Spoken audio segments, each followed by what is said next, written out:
Okay, welcome everyone, and thank you all for coming tonight to the second in a series of 3 and possibly 4 webinars on obesity management brought to you by obesity doctors in the ACT and the Capital Health Network. Tonight's topic is obesity assessment of complications and comorbidities. I'm Dr. Leonie Harcourt, the GP advisor at Capital Health Network. Also with me tonight are Dr. Carol Huang, Dr. Deborah Inman, Dr. Louise Brightman, Dr. Richard Singer, and Kunal Mohanty from Capital Health Network. So first, we'd like to acknowledge the traditional custodians of the land we are meeting on, the Ngunnawal people. We acknowledge and respect their continuing culture and the contribution they make to the life of this city and this region.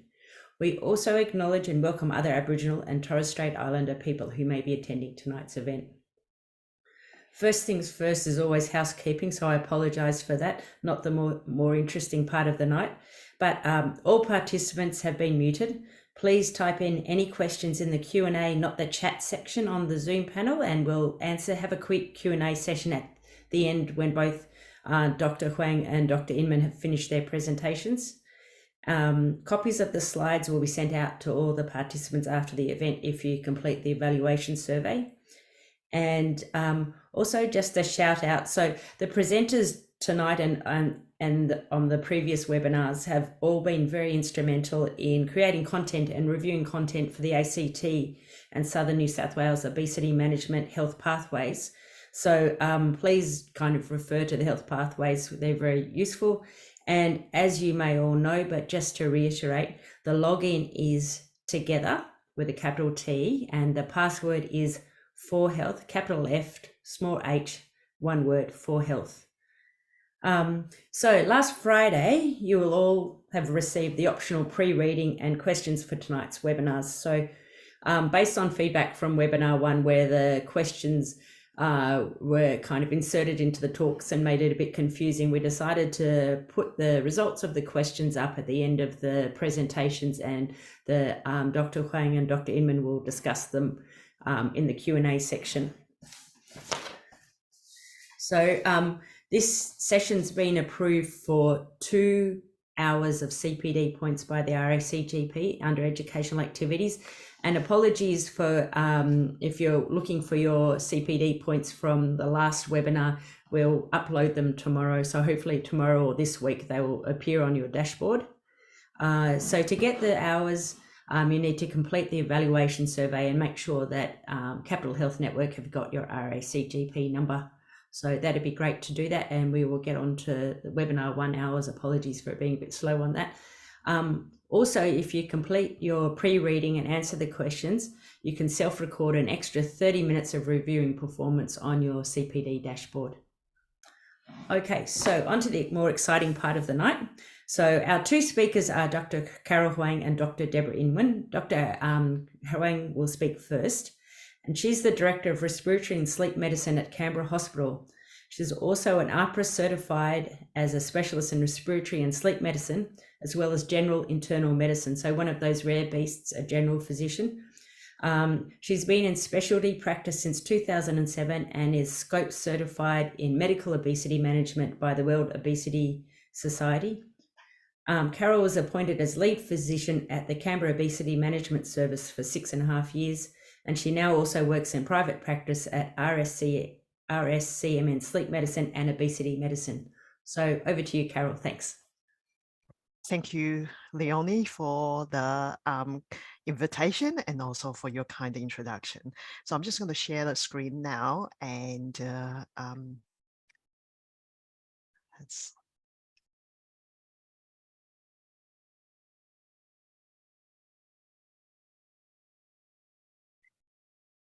you'll see the slides. Yep, we can see them. Okay, all right. So, okay.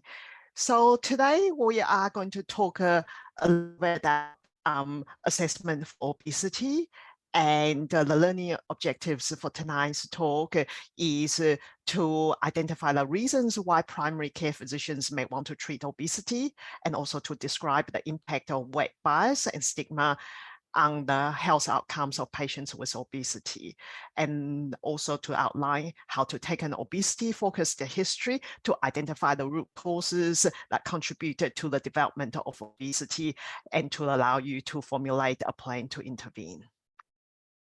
So why do we want to assess obesity? Obesity is certainly a complex and multifactorial chronic disease, and the determinants of obesity include a wide range of things, including genetics, environmental, physiological, and behavioral determinants, and obesity is associated with a large number of complications and comorbidities. So the role of a primary care in severalfold.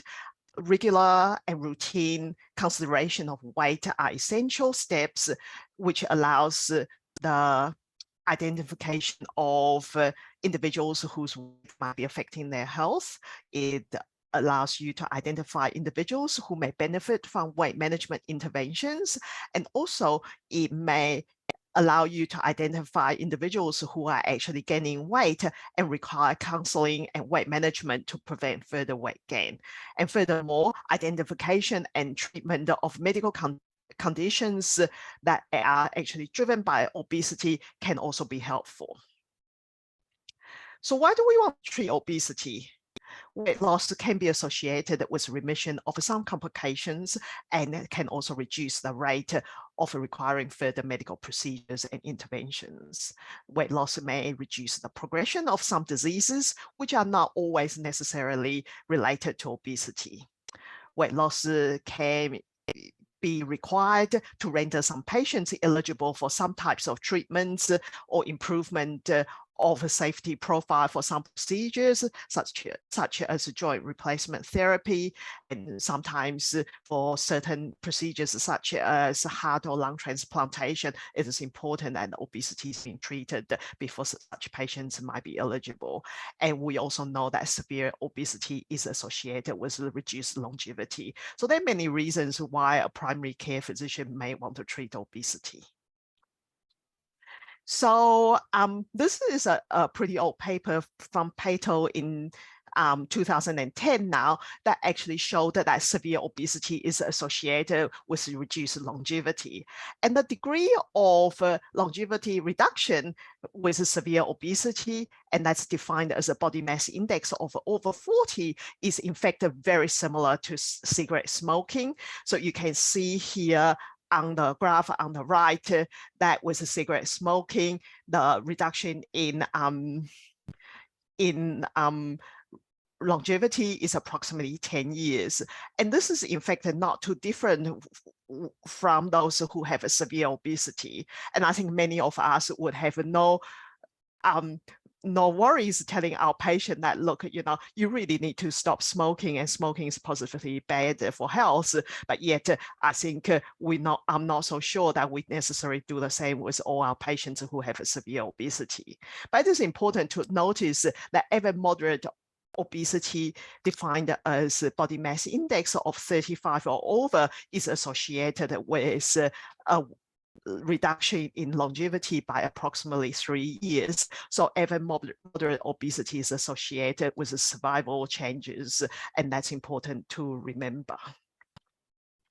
Now, most of the time when we think about obesity, sometimes trying to address these issues can be overwhelming. There are many, many factors that actually is related and sometimes drives obesity, which then in turn drives all the comorbidities in the middle here. And this is not something that you can do in 5-10 minutes. And it is important that you consider, having dedicated time set aside to actually address obesity. And sometimes you may wish to consider using a GP management plan to give yourself sufficient opportunity to address obesity as well as its complications. So we always start the conversation by asking for permission to discuss the body weight.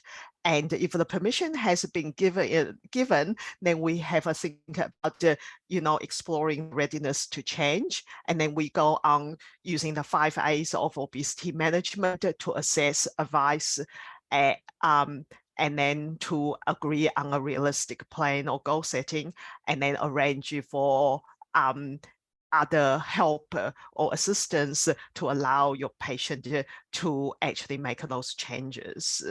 And this is just a slide from the Obesity Medicine Association, which is very, very similar to, I think, most of the obesity organizations around the world. Now, I just want to spend a couple of minutes talking about weight bias, because this is actually quite important.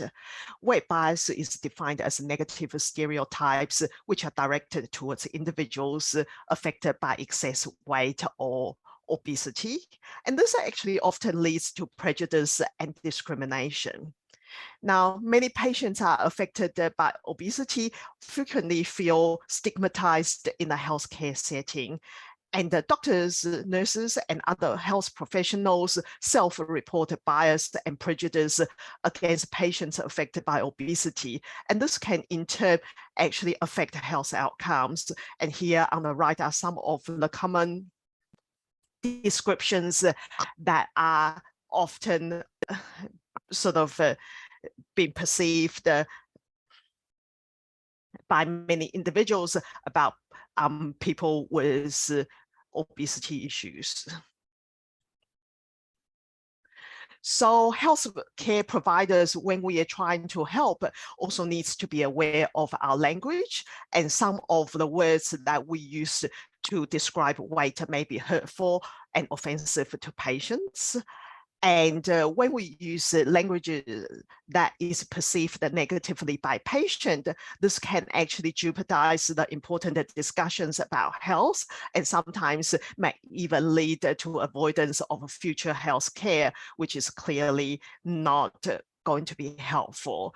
So on the right is a list of different ways to describe issues relating body weight, and you can see that using words such as unhealthy weight and high BMI is felt by patients to be least stigmatizing and blaming. And most of our patients do not appreciate when people use fat or morbidly obese or chubby. So these are some of the things to keep in mind, and to also try to use person-first language and use words that are more motivating for weight loss is important. Now, the other thing I always think about is the environment, and that's the environment that we provide healthcare in. And research have shown that 46% of women affected by obesity reported that small gowns, narrow examination couches, inappropriately sized medical equipment were actually barriers for them to receive health care. And about 35% reported embarrassment about being weighed as a barrier to care. So it is important that you provide an environment that's actually appropriate for your patients with obesity. And certainly, if you're going to weigh your patient or measure your patient, that needs to be done in a private space, which offers sufficient privacy. And, and I sort of encourage all of you to have a think about what your clinical room looks like. Do you have beautiful little chairs where your patient might not fit, or do you have a room full of bariatric chairs? And do we have appropriately sized gowns so you're not embarrassing the patient, like what's happening here on the cartoon on the right? Now, when it comes to actually taking an obesity-focused history, or to try to actually assess obesity, this is sort of the approach that I have developed over the years. So what I try to do is I try to actually gather information about to allow me to sort of formulate interventions that support all 4 pillars of wellness, and that includes nutrition, exercise, sleep, and mindset, or mental health, if you like. And so that's how I usually structure my obesity-focused history on. So in terms of the weight history, I'd like to find out a little bit about the onset of weight problems, what their highest ever weight was, and whether they had any periods of weight gain, and what sort of triggers those events. And it's important to have an understanding of what the recent weight trajectory looks like. Is it increasing or is it stable? And have a think about whether they've had any attempts at weight management. Most of our patients would have had many attempts at weight management, and it would be important to find out whether they used the different types of diets, whether they've had physical activity programs, and how long did they stick with the program for, and whether they had any good results or not. And so have a think about whether they were using interventions that are sort of sustainable over the long term. So I like to take a 24-hour food recall. And if you talk to my dietitian friends, they'll say, oh, no. You have to spend an hour just taking a full diet history. But the reality is I haven't got an hour, but I do want to have an understanding of what my patients are eating. So I see it as a window into what your patients' sort of current eating behavior is like. So I don't tend to sort of say what do you generally eat, because any sorts of answers can come back and it's not terribly precise. So I tend to get patients to take me through the course of yesterday and try to find out how much they're eating now, what type of foods are they eating. And sometimes you might need to prompt them to talk about snacks and supper, and think about sugar-containing beverages, alcohol, discretionary foods, and takeaways, etc. And as I talk about the 24-hour food recall, I have a think about, is there any features that might suggest we're dealing with comfort eating? If you ask about the amount, that might give you some insight into whether binge eating is being a problem, although sometimes you may also have to actually ask the question directly. And finally, if you look at the different pattern of food consumption, then sometimes that might actually, and the timing of a food consumption over the course of the day, that might actually make you start thinking about, am I dealing with night eating syndrome? And occasionally, I have seen some patients who actually have a sleep-related eating disorder where they're actually having unconscious eating during sleep, which they have no recollection over the following day. But this can actually result in significant distress as well as a substantial weight gain. And sometimes if you don't ask, you never find out, because people almost never actually volunteer that this is one of the problems they're having. And then I want to talk about physical activity. I want to find out from the patients what type of physical activity are they doing, how long are they doing it for, and whether there were any limitations for physical activity. So if you have a patient who's having terrible plantar fasciitis, telling them to go and walk around the block twice a day is probably not going to be terribly sustainable. So those are some of the things to think about also. I like to talk to them about sleep. I'm probably biased because I'm a sleep physician, but I think it's important to get an understanding of their bedtime, what their circadian rhythms like. Are they a morning lark or are they a night owl? I want to have some idea of the duration of sleep and whether they're waking up feeling refreshed, whether there's a problem with snoring, or whether there were any history of witness apnea or waking up choking or gasping for air in the middle of the night. And finally, I want to know whether they were having daytime sleepiness and whether they were napping during the day. And then I want to have some idea what their mental health is like at the moment. Were there any problems with depression, anxiety? What are their stress levels like? And whether they had previous problems and whether they're on whether they've had any treatment for this. And this would be an area where sometimes one could explore a little bit about whether they've had prior trauma that's actually led to the onset of obesity. Now, I just want to spend the next couple of slides talking about obesogenic medications. Now, we use many medications, and many of the medications are associated with increasing body weight.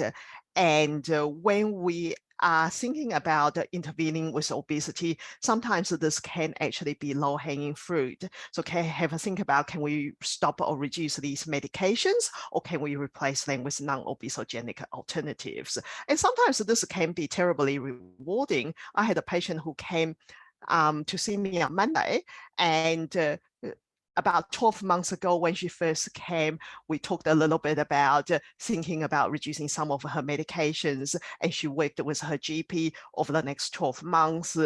And I think she has to stop the Lyrica, about half her dose of mirtazapine, and stop her beta blockers. And just by doing that, that resulted in a 15-kilogram weight loss. So it can sometimes surprise you, and there's that medications can have such dramatic effect.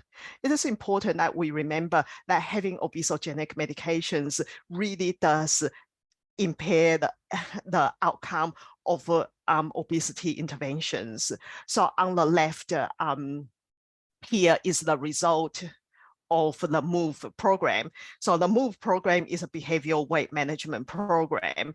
And what they did is they went back and had a look at the odds of achieving clinically significant weight loss, which was defined as more than 5%. So if you are any obesogenic medication, the odds ratio of achieving clinically significant weight loss is 0.63.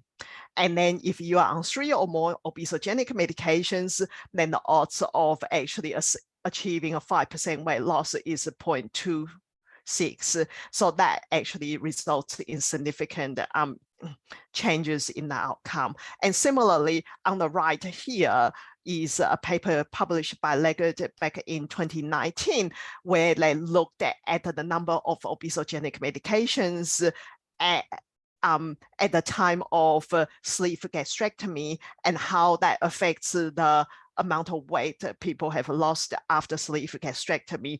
And again, you can actually see that compared to control, if you're on 3 or more obesogenic medications, these patients lost less weight by quite a long way. So important to think about obesogenic medications before you start any obesity interventions. So now I've gathered all the information, then what do we do next? So this is the schema I like to think about obesity. I think of obesity as a tree, and if we can feed the tree with a range of issues, including disrupted circadian rhythms, sleep deprivation, as well as stress, suboptimal dietary choices, and reduced physical activity levels. And this allows this tree called obesity to grow. And if you let it grow for long enough, a tree gets a very large canopy, which it develops, which is full of complications. So I like to think about these root causes of obesity and have a think about which one I want to intervene first. And I tend to look for low-hanging fruit. So if someone is drinking 10 drinks of alcohol per day, you know, if you can actually ask your patient to reduce or stop consuming alcohol, that by itself reduces a significant amount of caloric intake without having a major impact in their lifestyle, then that's obviously the lower hanging fruit you should go for. And similarly, obesogenic medications are often a low hanging fruit that you could go for. And one final piece of advice is that I think we should avoid intervening on all of them all at once, because not only will this actually overwhelm our patient, it often overwhelms the clinician as well. And that just makes the whole situation worse for everybody. And that's all the talk I have. Any questions? That was great, Carol. And there are questions, but we might save them for after Deb's talk. And there's a few questions already on the panel, and I've got some questions, of course. We'll move on to Deborah. So our next speaker is Dr. Deborah Inman, and she is a staff specialist in the Department of Respiratory and Sleep Medicine, and is the clinical director of the Obesity Management Service at Canberra Hospital and Canberra Health Services. Deborah graduated from the Flinders University Medical School in 2006, and she obtained her fellowship in respiratory and sleep medicine in 2017. She started working in public obesity in 2019, and Deborah, like our other presenters, has scope certification from the World Obesity Society. And Deborah's also the mother of 3 young children. So she's actually wearing so many hats. So thank you very much, Deborah, for giving up your evening and helping us with our care of obese patients. Thank you. Oh, thanks very much for having me, Leonie. Can everyone see my slides? So that they're up? Yep, they're good. Yep, great. Okay, all right. Well, again, thank you very much for having me. And I've been tasked with assessment of comorbidities, and I think it flows on nicely from Carol's talk.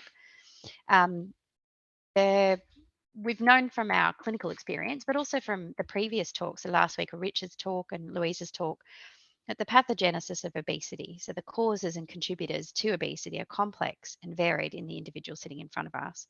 And so too the impact of obesity on that patient. This is the most visible chronic disease, I think, that there is. And so those points that Carol made about bias and stigma, I think, are really important and a lived experience that we hear about every day at the Obesity Management Service. Assessment of comorbidity in this patient group is a really important part of evaluating the person in front of us and helps us advise, and I guess triage the best management approach, which is how I see the assessment of comorbidities. So just as a quick overview of the talk that I'm going to give, touch on why it's important, but Carol's already gone through most of that.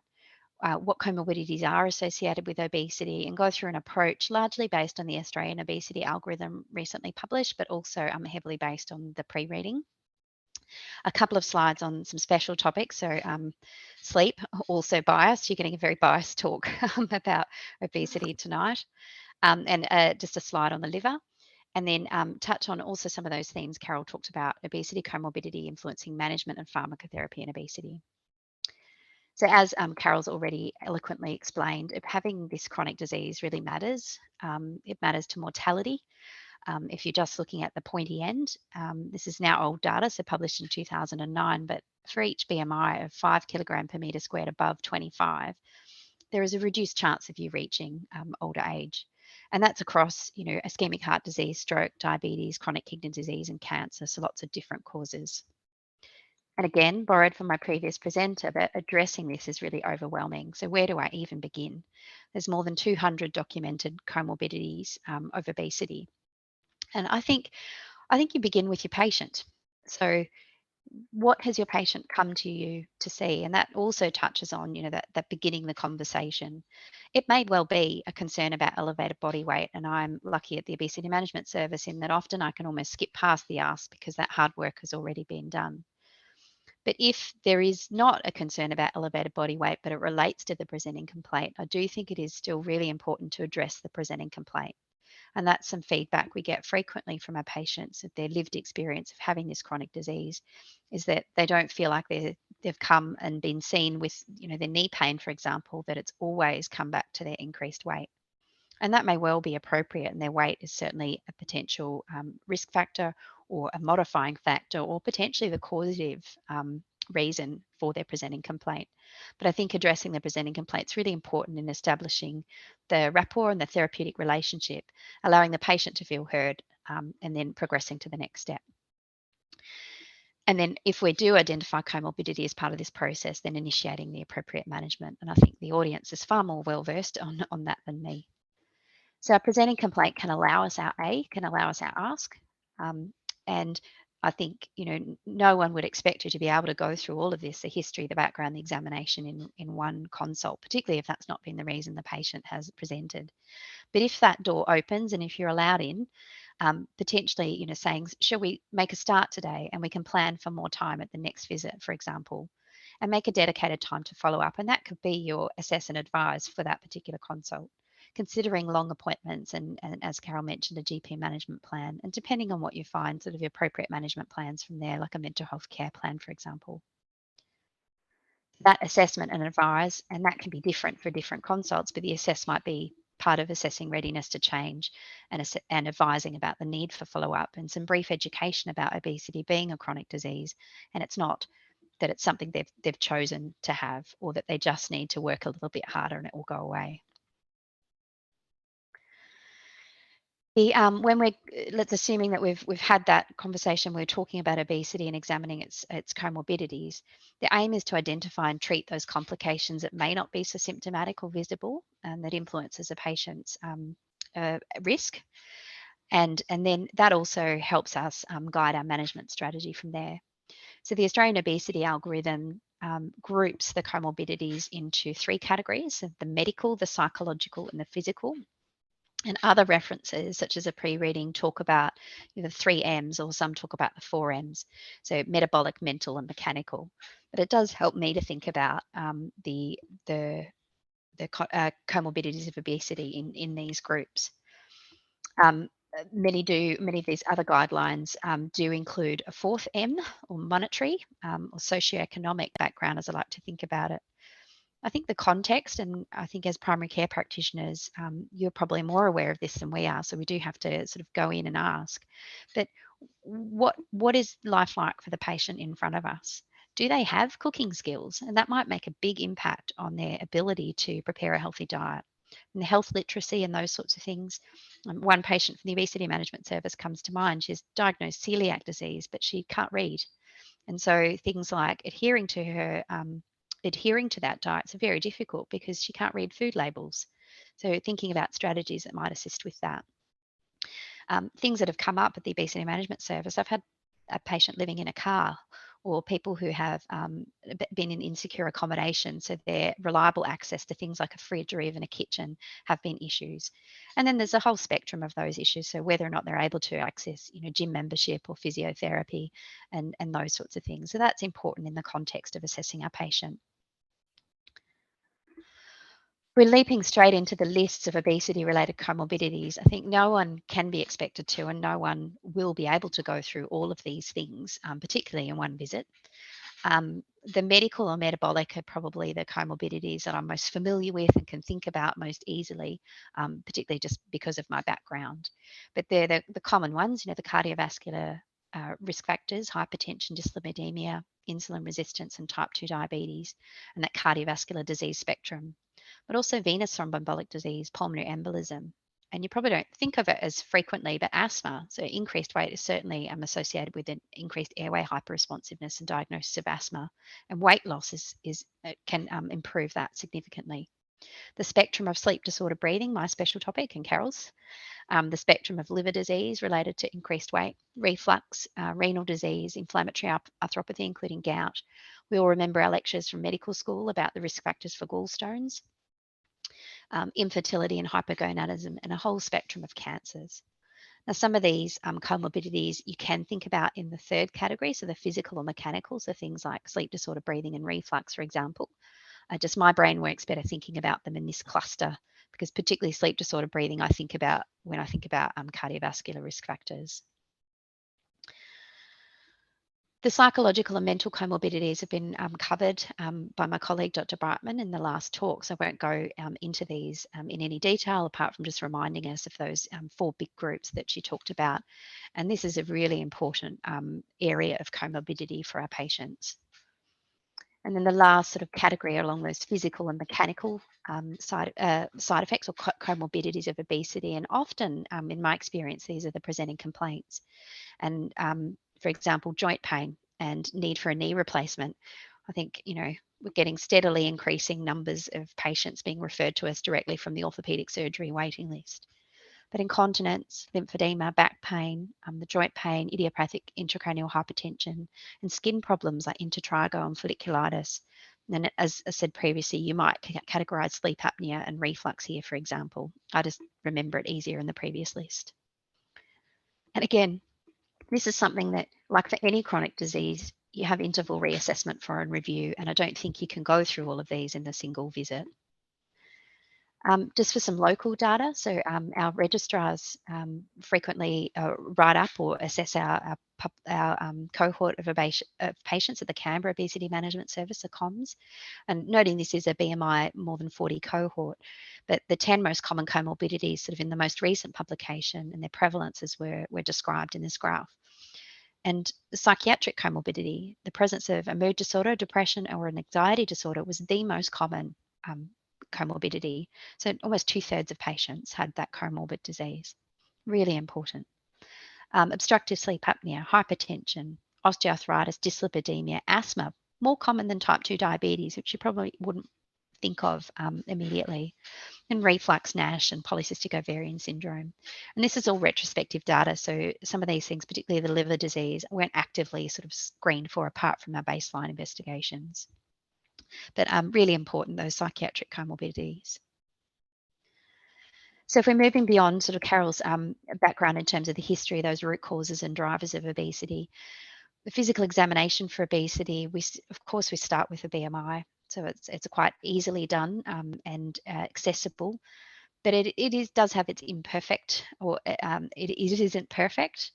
So the waist circumference, particularly in the lower BMIs, as the BMI gets up above 40, the waist circumference doesn't add a great deal to the risk, but also considering the BMI in the ethnic context of the patient in front of us. So we do know that the risk is higher for those of an Aboriginal Torres Strait Islander background, and that is noted in the Australian obesity algorithm, and that actually provides specific different lower cutoffs for those of the Aboriginal and Torres Strait Islander background and Asian background. Considering other things that might impact the BMI and make it less accurate, so things like age-related sarcopenia might underestimate the degree of adiposity. Similarly, BMI can overestimate the adiposity in a muscular individual, for example. The physical examination, I think, is likely to be directed also by the presenting complaint and history. So if a person comes to you with knee pain, you're going to assess the knee. But largely from a general obesity perspective is sort of a cardiovascular respiratory examination, particularly measuring blood pressure, looking for that hypertension. Examining the abdomen, I mean, the limitations of these examinations and some of the following slide investigations are I think, sort of quite well put in the pre-reading. Abdominal palpation and organomegaly can be difficult in the presence of severe obesity, but it gives you an opportunity to examine the skin condition and look for those skin comorbidities. And also sometimes we get clues about potential, those rare secondary causes of obesity like Cushing's syndrome, for example. And I always look at the legs. So the presence of lower limb edema, again, coming from a sleep and respiratory background, looking for signs of right heart failure to help me triage that patient. And again, as directed by presentation and history.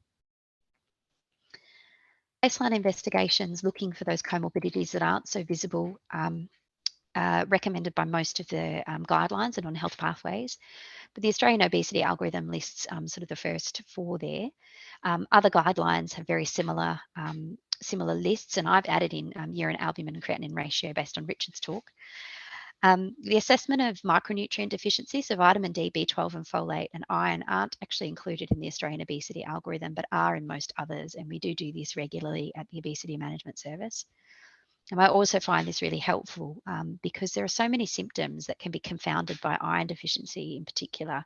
So fatigue, and there's again, that crossover and confounding with the sleep history. And thyroid function is actually not recommended unless you've got the clinical suspicion of thyroid disease. I mean, as the audience probably knows, hypothyroidism is associated with weight gain, but it tends to be relatively modest, and detecting and treating hypothyroidism is rarely a cure for that person's increased weight. There are usually other contributors. And I might maybe suggest that this might be a place to start. So if you've had that opportunity to open the door and have that initial discussion about obesity, sending off the screening tests and having a time from there to discuss the results and move on to the next part of sort of assessing and managing their obesity might be an opportunity. As sort of outlined in the In the pre-reading, other investigations as directed by your history examination screening, and perhaps even your presenting complaint. Cardiac risk factors, your patient might have presented for a heart check, for example, and you've identified obesity as part of that. The limitations are things like left ventricular hypertrophy criteria being more challenging in the presence of severe obesity, windows on echocardiogram and weight limits on stress test equipment, for example, also are spelled out in the pre-reading. Endocrine investigations where you have clinical suspicion or where there is a concern. Endoscopy for severe reflux, for example, and colonoscopy for iron deficiency or as part of age-appropriate cancer screening. Neuro complications, musculoskeletal complications, and again, I think the audience is far better placed to do the mental health investigations as appropriate. And one thing the guidelines also all include is age-appropriate cancer screening. So again, something that you're all very good at. So as promised, a couple of slides on sleep, one of my favourite topics. And as noted by Carol in the previous talk, a really important pillar of health and one we probably underestimate as important.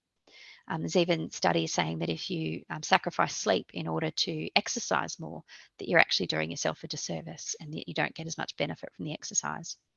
Sleep apnea is very common in our population and is a big part of what I do at the Obesity Management Service. The stop bang screening scores and others like Berlin and a Berlin score and OSA 50 were designed to look for those or screen for those in high risk of severe obstructive sleep apnea. And although well validated outside the perioperative population where they were developed, they aren't perfect and they tend to underestimate women also, like a lot of these scores. The Epworth measures sleepiness but not tiredness, and there's many patients who aren't falling asleep at their desk but certainly don't feel like they're performing well, and sometimes that's only evident in retrospect because sleep is such an insidious thing. Stop bangs of more than 3 and Epworth of more than 8 are criteria for open access, so don't need a referral to a sleep physician first for an open access MBS funded sleep study, but low scores don't exclude OSA. And the AHI, so that mild, moderate, severe, doesn't correlate well with symptoms. So I would suggest if there's a clinical suspicion and if there's symptoms that patient is actually referred for consideration of a sleep study because it is so important. Just a note on BMI consideration and suitability for ambulatory or take-home sleep studies. I'm lucky to work with a very skilled set of technicians through the Canberra Hospital, and we reliably do ambulatory sleep studies on BMIs over 40 and up to 50, but from beyond there are level 1 or in-laboratory studies indicated, and there are other things that we can test on that as well. Our community ambulatory sleep studies may be less reliable at elevated BMI. I always think about obesity hyperventilation. I think about it when I'm triaging referrals, and it is such an important thing. We've had patients even present repeatedly to emergency department complaining of breathlessness and the CTPA is negative and they're sent home, but their saturations are low. They're in the 90s for no other clear reason, and their bicarb, for example, might be 30. So thinking about obesity hyperventilation and asking questions about daytime somnolence and headaches I think is important. And as I said, something that if I see in a referral would help me triage a patient higher. Obesity hyperventilation is the presence of daytime hypercarbia in those with an elevated BMI and with other causes excluded. So things like neuromuscular problems, chest wall deformities, obstructive restrictive lung disease, for example. And 90% have comorbid obstructive sleep apnea, but not all. And that can be quite mild in relation to, not, in proportion with the hypoventilation. It's sort of a different mechanism. And then there's other causes of sleep restriction or functional sleep restriction and circadian shift that Carol touched on. Now, my one slide on liver, largely because this is something I think I want to do better, but sort of having a think about which patients might need further investigation or referral on for potential for liver disease. So identifying fibrosis and cirrhosis can have a big impact on treatment suitability for particularly intensive treatment strategies. So very low energy diet and bariatric surgery, for example, which is sort of straying into the next series of talks. But those who have 2 or more metabolic risk factors, those who have established type 2 diabetes, or those where we find elevated aminotransferases, on their baseline blood tests, or we've seen steatosis on imaging, and that's really common to get back a CTPA. And there's a comment in the bottom of the report about the presence of a fatty liver. And then using a FIB4 score, which is quite a simple score, is available on lots of calculators and online to help determine where you go from that. So if that patient can be continued to manage in primary care, or if they need on referral. So thinking about all those things in our patient and synthesizing it, sort of the next step, because our patient doesn't just have obesity, their comorbidity burden helps us then guide what our next step is. And so thinking about those three groups, the medical, the psychological, and the physical, or the metabolic, mental, and mechanical, and then putting that together. So the Edmonton obesity staging system, I think, is well described in the pre-reading, but it's something we use day to day at the obesity management service, or certainly I do when I'm synthesizing and thinking about my patient. It goes through those domains, so the physical or the medical, the psychological, and the functional impact or the mechanical impact on our patients. And any one of those categories sort of ticked puts the patient in that stage. And sort of the main, I guess, cutoff being the presence of an established comorbidity puts you into stage 2 and above. And for example, someone who's bedbound from their very severe or sort of scooter bound and can't work because of their severe increased weight or increased obesity might, fall into a stage 4 category, for example, or those with end stage organ disease like right heart failure from severe obesity hyperventilation. This is well described, or first proposed in 2009, more as a perioperative sort of risk stratifying score. And the highest scores are associated with the highest perioperative morbidity and mortality, so EOSS 3 and above being the highest risk. However, it's been widely sort of validated outside the perioperative setting, and it actually helps determine the risk to that patient. So you can see on the right, if we're just classifying people by their class of obesity based on BMI alone, it doesn't discriminate well in terms of mortality. But on the left, you can see that the EOSS stage clearly differentiates different groups with the increasing EOSS stage, meaning increased risk. And this is simplified, but very similar in the Australian obesity algorithm. So first step, identifying or classifying the increased weight. Second step, assessing for comorbidities. And then essentially the presence of at least one comorbidity shifts you across to the right into that need to act intensive intervention stage. So advising the presence of obesity, the established comorbidity, the EOSS of 2 and above, or the presence of an obesity-related comorbidity, that's when we should consider intervening and, of course, treating the comorbidity along the way. And then my final few slides on obesity, comorbidity management and pharmacotherapy. And I guess you're getting a theme here because this is the third or fourth talk where we've mentioned pharmacotherapy, but it is so important and can have such a big impact on our patients. Weight gain of more than 2 kilograms in a month in an absence of significant diet and lifestyle changes suggests that if there's a temporal relationship with the medication, suggests that medication may be responsible.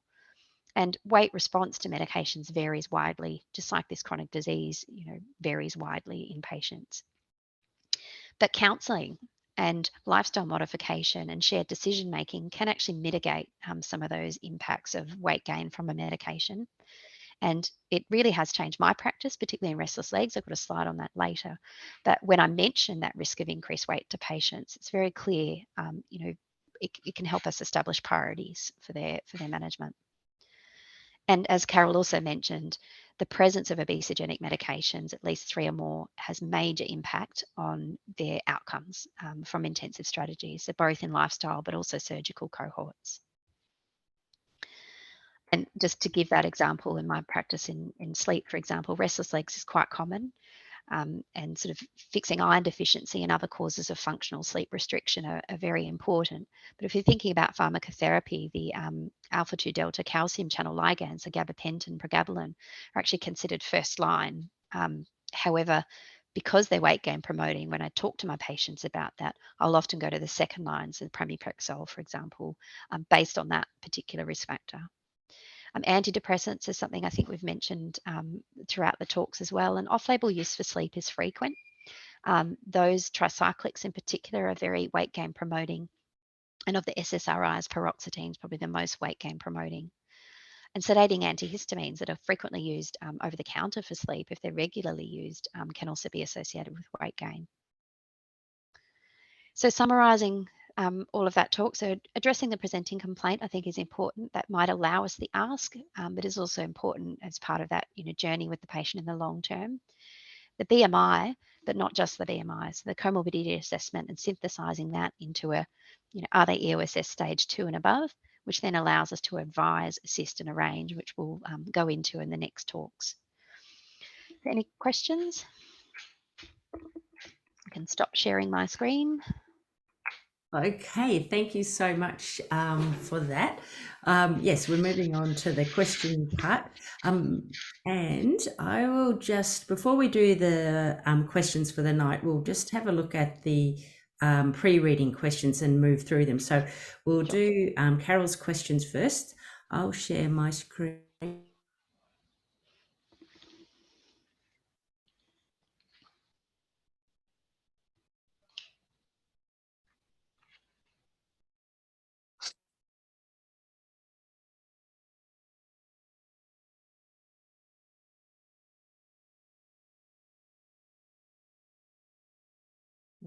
So can you hear me?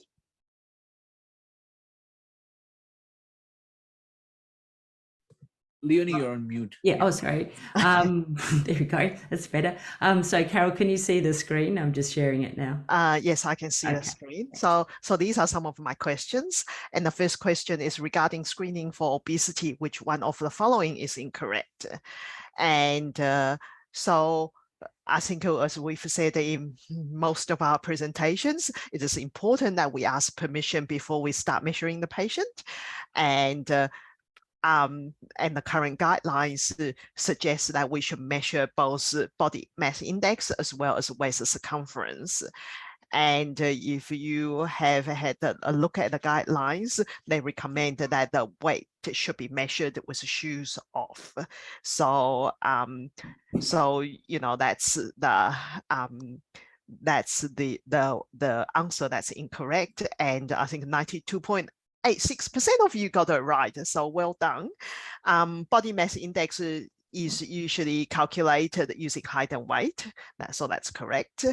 A regular assessment of BMI, waist circumference, and cardiometabolic risk factors can help identify people at greatest risk of developing obesity. So that's obviously also correct. So well done for all of you who got it right. Now, question number 2. Regarding the body mass index, which one of the following is true? So we have said that the answer that's correct is that body mass index can actually underestimate the body fat in people who have lost muscle mass. So that's in the area of sarcopenic obesity. So even though their BMI is not elevated, they may have a relatively more sort of fat mass versus muscle mass. So about 64% of you got it right. And body mass index is unfortunately not a direct measurement of body fat distribution, nor is it a direct measure of body fat. And body mass index actually underestimates body fat in South Asians and Chinese. And it is not recommended as the sole measure used to diagnose obesity. Other things that one should take into consideration includes waist circumference, cardiometabolic risks, and other comorbidities that could be associated with obesity. So this area is covered on page 4 of the clinical guidelines in your pre-reading. Now, question 3. To measure waist circumference, which one of the following is incorrect? So in the pre-reading, it actually had extensive coverage about how to measure waist circumference.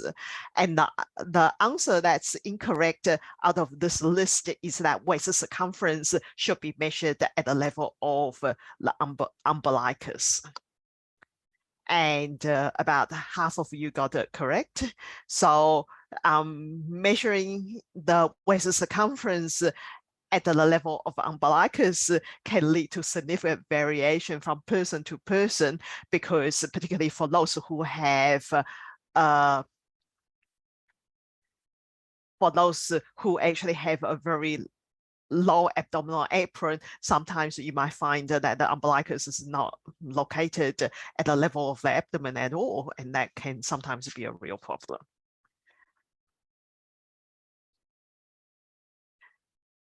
Sorry, I've just done something strange with sharing it, so I'll be 2 minutes and I'll get them back on. I guess I'd just add to that, Carol, when patients are on their journey of weight management, having measurements apart from just weight can actually be really helpful, because they may have increased their exercise, they may have changed their body fat distribution. It may not be reflected easily in the weight, but when they can see their waist circumference come down, for example, that can be really motivating. So sort of and the drop of waist circumference usually comes before the weight itself, particularly in patients who have significantly increased their physical activity levels. And these patients, you know, I mean, not only you are helping them to improve their weight, physical activity, we all know, have additional benefits beyond just the weight loss. Yeah, we'll probably talk about that more, I imagine, in the next series. Well, Richard touched on that as well, sort of the weight with exercise.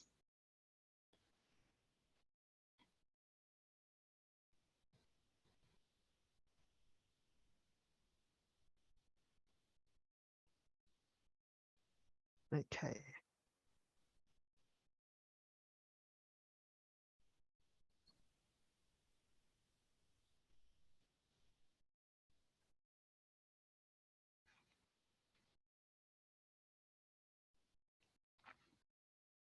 Won't be long. We'll just quickly uploading the screen now.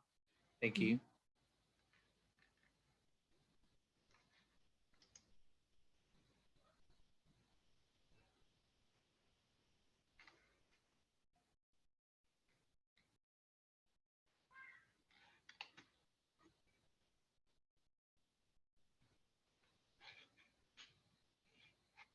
So while we're waiting, I can just see one of the questions in the chat about, oh no, okay, go. Okay. All right, so I think we are up to question 4 now. Is that right? I think so, yeah. Yeah. So question 4 is talking about increased abdominal adiposity. And which of the following statement is true?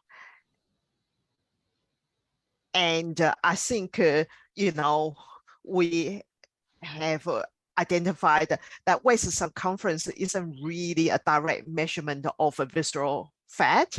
You could be measuring a range of other things.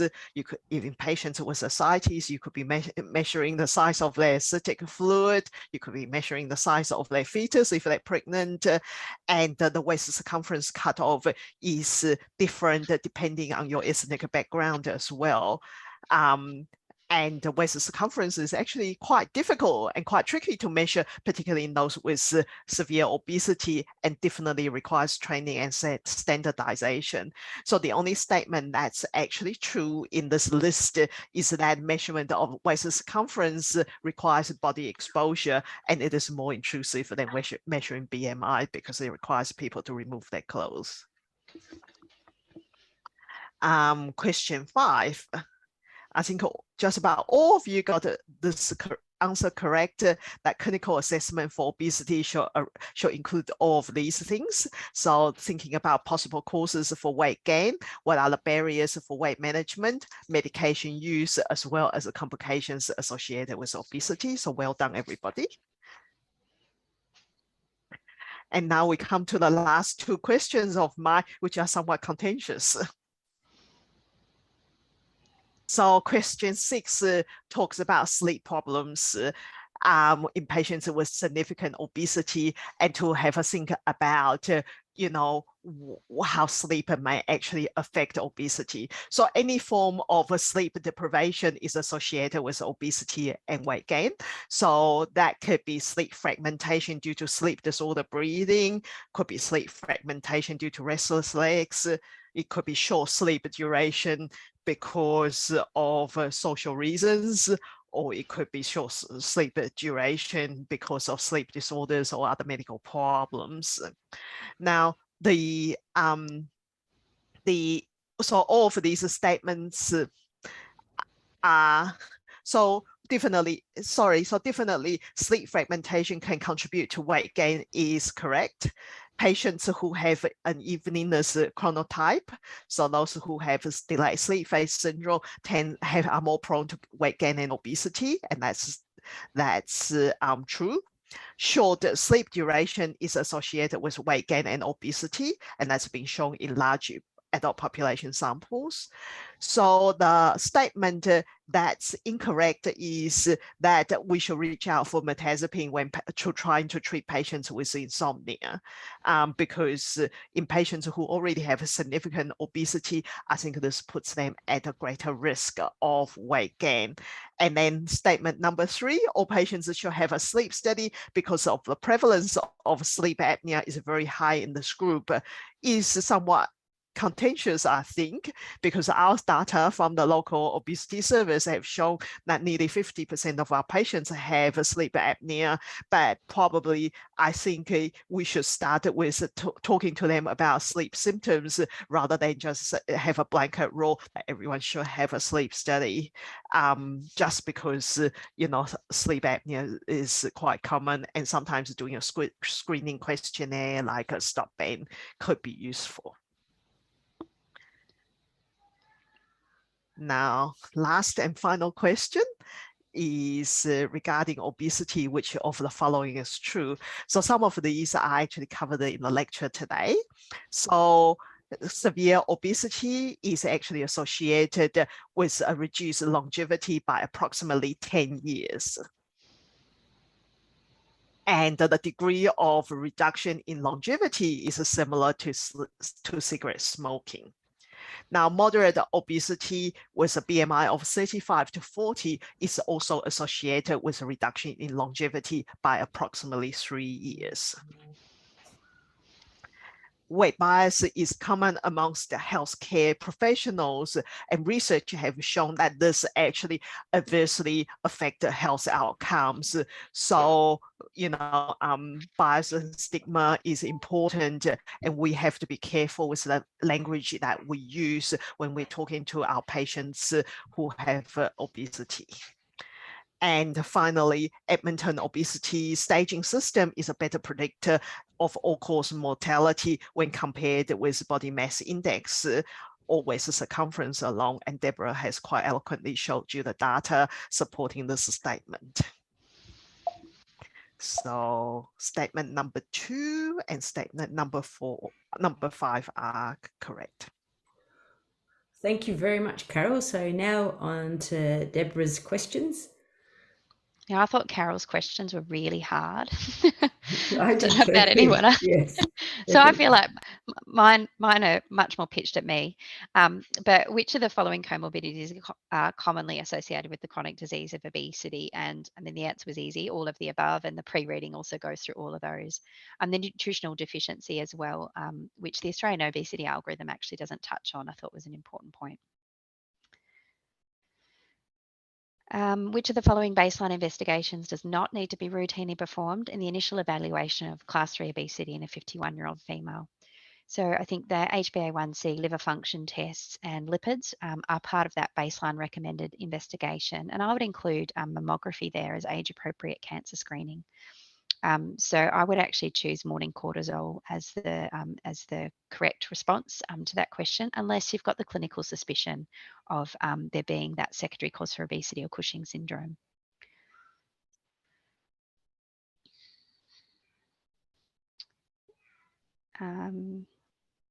In the assessment of a patient with class 3 obesity, what factors may be impacted on by the presence of an elevated BMI? And again, in the pre-reading, I think this is much better described than I could do in a talk, but everything basically can be impacted by the presence of obesity. So all of the above, that's sort of an easy answer.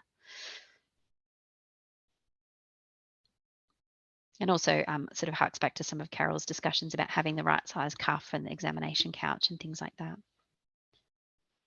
A patient with class 3 obesity, BMI 42, has hypertension on perindopril, gastroesophageal reflux disease, and a history of depression. What EOSS stage are they? So clear, established comorbidity, so is at least a stage 2. I probably didn't include enough information in there about the other domains that you'd assess to determine whether or not he was a stage 3. But if he had end organ dysfunction, then I'd push him up a category if he had functional limitation.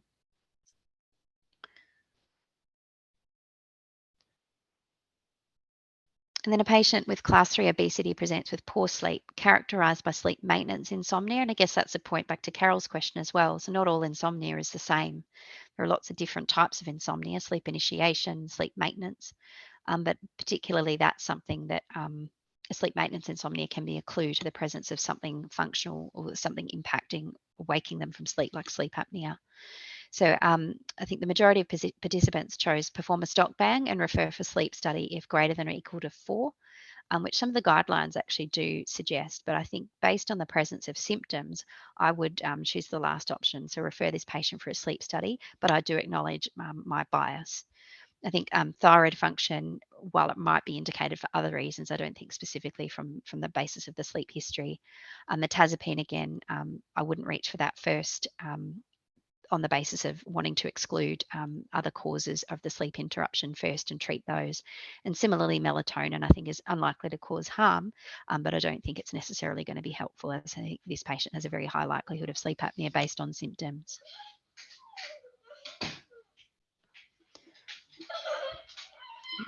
Really? And then the last question is probably straying into the next talks, but at what EOSS stage should one consider anti-obesity pharmacotherapy? And I think we will talk about this hopefully in the next series, but the presence of established comorbidity. So I'd pick EOSS 2, but lower BMIs, you probably think about pharmacotherapy. You think about pharmacotherapy as an intensive intervention at lower BMIs than you would, for example, another intensive intervention such as bariatric surgery. I guess Any one of the other dissension? Well, what I think one of the other issues one have to think about is also the age of your patient. I mean, at the obesity management service, with my past experience, we find that most of the patients who turn up for initial consultation who are EOS as zeros tends to be in their 20s, and in their 30s most of them are EOS as 1, and by the time they get into their 40s they're EOS as 2. So I think if you have a patient who turns up who has a BMI of 50, but they're only 25 years old, I don't actually necessarily think that it is wrong to consider anti-obesity pharmacotherapy because they're EOS as 0. Because we know that if we don't do anything, remaining fit and by remains very obese is a very rare thing, and most patients do start to develop complications as time goes on. So I actually believe that in some circumstances you want to actually intervene early before the onset of the complications. No, I agree with that. And also, I mean, I think often if you ask, you find. And so that patient with a BMI of 50 who may not have an established medical comorbidity or a clear functional limitation at this stage might well have significant, psychological distress at their increased body weight and other sort of impacts of that, which in my mind will put them up into an EOSS. So I must admit, I don't think I see anyone with an EOSS of 0 out at OMS. Okay, that was very good, and the discussion around the questions was also really interesting. Now we might move on to the questions on the night. So there has been quite a few questions coming in that we've kind of been answering ad hoc. Is obesity considered a chronic disease that makes it eligible for a GP management plan? My understanding, I'll let Carol and Deborah also answer this, but my understanding is yes. I guess it's kind of, is it complex obesity? So I don't think it's, like an EOS stage 1 necessarily. So it might be to do with the stages. But someone has written in and said that Services Australia doesn't consider it a condition eligible for GP managed plans, but I think that there is a bit of discretion on what you consider a chronic disease with complications and implications for a patient's life for more than 6 months. So they've kind of got their small list of asthma, cancer, cardiovascular disease, diabetes, kidney disease, musculoskeletal conditions, and stroke. And certainly looking at what Deborah and Carol have talked about, that a lot of people may have comorbidities in some of those categories, but I think obesity in itself, if it is considered a complex obesity or complex condition, would make it eligible, and it's up to the discretion of the GP. Would you like to comment, Deborah or Carol? I think the official position is that obesity by itself is not considered to be a chronic disease. I think the audience is right, by Services Australia, although in other parts of the world, it's been very well recognized as a chronic disease. The American Medical Association has, recognized it as a chronic disease for about 10 years, I think. But we're just a little bit behind in times here in Australia. Yeah, I think my understanding was similar, but then I think in 2019, it sort of came under that other category, and so should be accessible from a GP management plan point of view. I think the challenge is the Services Australia, NDIS, Centrelink, those things don't recognise it. Yeah. Okay, so we might move on to some of the other questions. So I think this is a fair question. It says, how do we talk to patients whose weight is above the safety level for our equipment? For example, comes in for a cervical screen and the table weight, they see the maximum table weight. I guess the issue for GPs in private practice is the cost or the expense of buying customised equipment, and when the practice rooms are small, being able to kind of configure the rooms to enable that equipment. So would be very interested in any of your advice on that. Well, I guess, if you don't have the right equipment, then you obviously can't do the examination. So I guess one of the other alternatives is to actually try to figure out who else might be able to do this for us. Is there, an outpatient clinic at the hospital with a sexual health clinic at Canberra Health Services have the adequate equipment to allow you to do this. But having only very recently built a private practice and with obesity management in mind, I have to say, actually, if you look at it closely, buying a bariatric examination couch, it doesn't actually take up that much more room than buying a standard examination couch. I mean, there's an additional cost associated with it. And similarly, buying a chair that you can have a peace of mind that no one's going to come and collapse it, it doesn't actually cost an awful lot more than a standard chair. And we certainly had a problem with a chair collapsing in our waiting room at the Canberra Hospital. And I can tell you that's not a good experience for the practitioner, nor is it a good experience for the patient. That's good to hear that, yeah, that they're affordable, and that makes sense. Yep, definitely. So there's another question, and I'm not quite sure I'm understanding it, so I'll just read it out. In the ACT, is there any sleep service that is offering open access sleep studies? I'm wondering if that means free sleep studies, because the Canberra Hospital does free sleep studies, or sleep studies for people who don't qualify for according to their stop bang score. So if either of the presenters could answer that question, that'd be great. Well, at the Canberra Hospital, we sometimes do sleep studies with our prior sleep physician consultation, and that would be my interpretation of what open access sleep study means. Although I guess people could have different sort of interpretation of it.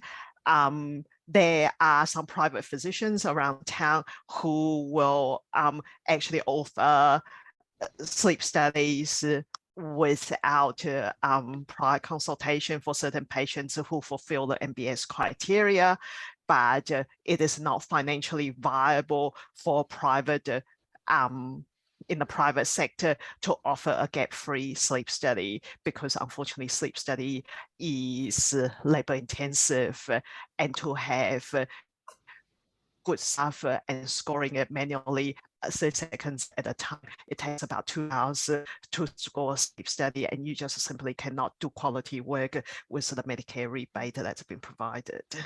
But with a bit of luck, later this year, ICM will be offering some degree of open access sleep studies without prior consultation for certain patients. Would you agree, Deb? Yeah. Yeah. So I mean, Carol knows about this better than I, but trying to sort of work through, and we know and acknowledge that the sleep wait list through the Canberra Hospital is long. We often get a lot of patients at the Obesity Management Service who are on both wait lists, and they reach their Obesity Management Service consult before they reach their sleep consult. But there's been a lot of work going on, and there's still work trying to sort of improve access to those who qualify for the MBS-based criteria through the public hospital system, to get them at least a sleep study without having to wait for an initial a physician consult. But we will always have the consult afterwards, because the context of the sleep study is important. So that AHI isn't the be all and end all. And so knowing what the patient's symptoms are and tailoring the treatment discussion to that particular patient, I think, is also important. Could I ask a controversial question? What do you both think of the chemists hiring out sleep study machines? I think the important thing to realize, and we can, do a totally different session at Capital Health Network later on in the year if you wanted to, is that not all sleep studies are created equal. And sometimes you actually have to scrutinize and study the reports to try to understand what exactly they were measuring. There are chemists who are using type 3 or type 4 sleep studies, and they sort of come and they say, oh, look, your patient has this or that. But in fact, type 3 or type 4 sleep studies don't measure EEG, so they're not even aware whether the patient's asleep or awake for the duration of the study. And those probably I guess, if it looks terribly severe and there's recurrent desaturations, then in all likelihood, your patient probably has a severe sleep apnea. But the drawback is that if your patient is only asleep for half of the time, it can severely underestimate the severity of your sleep apnea. So that's one thing. And then the next thing is also to do with application of the electrodes and the montages. And there are many places where the way they do a sleep study is to send your patient home with a DVD nowadays, and these days you probably just watch your YouTube video while you apply your electrodes, and then that can impact on the quality of signals and may impact on your ability to arrive at the correct conclusion for your sleep studies. Thanks. And I'd echo Carol's points, and basically, if there's a strong pretest probability and the patient has a reasonable quality, as best you can establish from the sleep study, and it rules the diagnosis in, then I'm often more confident, and particularly if there's a treatment trial and response to treatment, but having an index of suspicion for all those quality indicators that Carol talked about, and when it doesn't work, and excluding sleep apnea, I think, is much more difficult with those sorts of tests. Right. But the other issue that kind of that I often think about is, look, doing a sleep study is easy, but at the end of the day, doing a sleep study results in a piece of paper which you can present to your patient. But what do you actually do with that piece of paper is actually the important thing. Producing a report hasn't actually benefited anyone until you've actually treated the condition. Yep. And that's something to think about. Yeah. Okay. Another question we have is, do you ever do leg limb circumference? I've had patients describe this happening at the gym for weight management. I think not routinely, no. And I don't think that's recommended in any of the guidelines. But it probably goes back to that comment we made earlier about, measuring other things apart from just weight. And it can be a way for patients to perhaps monitor their progress. Although you could argue that muscle bulk, if they're doing physical activity, might offset any fat loss. But not validated to my knowledge. Right. I think the lymphedema clinic does that quite a lot. Oh, yeah, lymphedema. Sorry, that's something that, different. But also common, or not, it's also a comorbidity that frequently coexists with obesity. And it does improve if you lose weight. Yeah. I had a question. This one's for Carol. So I loved your tree with all the roots and then the low hanging and the higher fruit. How much so 2 of the roots you had of the 5 at the bottom were about sleep, so circadian rhythm and adequate sleep. How much does just giving someone melatonin address things? Has there been any studies that giving people melatonin has any impact on their weight? I'm not aware of any studies showing that melatonin has any effect on the weight. I think the role of melatonin probably is to help to cement the circadian rhythm, and having a regular bedtime is important. But the actual best zygiber that controls the circadian rhythm or the circadian clock is actually bright light exposure. So I tend to actually talk to my patients about getting up at a regular time. It doesn't have to be at the crack of dawn. It just needs to be at a socially acceptable hour.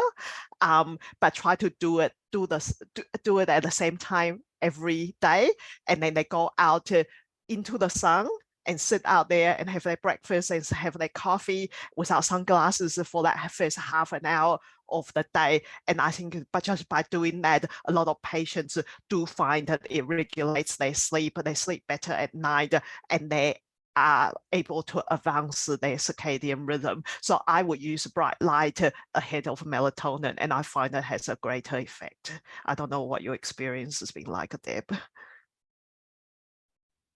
What you say, I'm not aware of any studies looking at melatonin on its own as an intervention, but cementing those lifestyle or those I guess cognitive behavioural sort of attempts to adjust sleep stages and using it as part of that treatment. Yeah. And so I might just be cheeky and ask one more question for you, Deborah. Try. So in terms of the obesity management service at the Canberra Hospital and the triage of patients, are you able to talk about that at all? Yeah, sure. Yep. And I think we've actually recently updated the website to try and include some of that information, because I think personally, and I hope it's okay, that I think expectation management is important, and we have such an overwhelming demand for our service. Triage category 1 are those with life-threatening complications of their obesity. Triage category 2 are those who require urgent weight loss to facilitate procedures such as, an angiogram, for example, or I think I'm trying to remember off the top of my head all the criteria. Things like recently diagnosed very severe complication of obesity or multiple admissions to hospital with a condition that's exacerbated by their obesity. And category 3 are essentially all the rest, which is a big basket, and there's a fair chasm between category 2 and category 3. But they're on their Canberra Health Services website. We have given some detail about that, so our patients have some idea where they fit. Thank you. That's great. Okay, we might wind it up there. Thank you very, very much, Carol and Deborah. That was great, very interesting. And thank you, everyone, all the participants, all the attendees, and thank you all for your questions that you've been typing in. I'm sorry we didn't necessarily kind of get a definitive answer on the GP management plan, but my gut instinct is if you have complex obesity, you should be eligible for one. And so we're going to send you out your evaluation certificates and your evaluation surveys and your certificates shortly. And we'll also upload the points from webinar 1 as well, hopefully by the end of this week. And we're going to have our third webinar on Thursday, the 4th of May at 6:30. And the band is getting back together for a final tour. So make sure you register for that one. So we're going to have all of our 4 speakers, so Dr. Huang, Dr. Bridgman, Dr. Singer and Dr. Inman, and it's going to be very, very useful. I'm looking forward to it. So it's going to talk about obesity treatments, which is, you know, what we're all the final goal. So looking at psychological strategies, medications, off-label prescribing and bariatric surgery. And so please be sure to register for this one. And if you've enjoyed or found the webinars useful, maybe put on your evaluation surveys if you'd like to have any further obesity webinars, because our physicians have and our psychiatrists have a lot more things to talk about and would be happy to provide further webinars. So let us know. So possible topics is post-bariatric surgery care. So put that down if you'd be interested in that, and we can organise that for you. So we're going to send out presentation slides, resources, and the YouTube recordings. And just lastly, a plug for the ACT and New South Wales Health Pathways Together for Health, and they've got it's got lots of valuable resources for obesity management. So thank you very much and good night. Thank you. Thank you, everybody.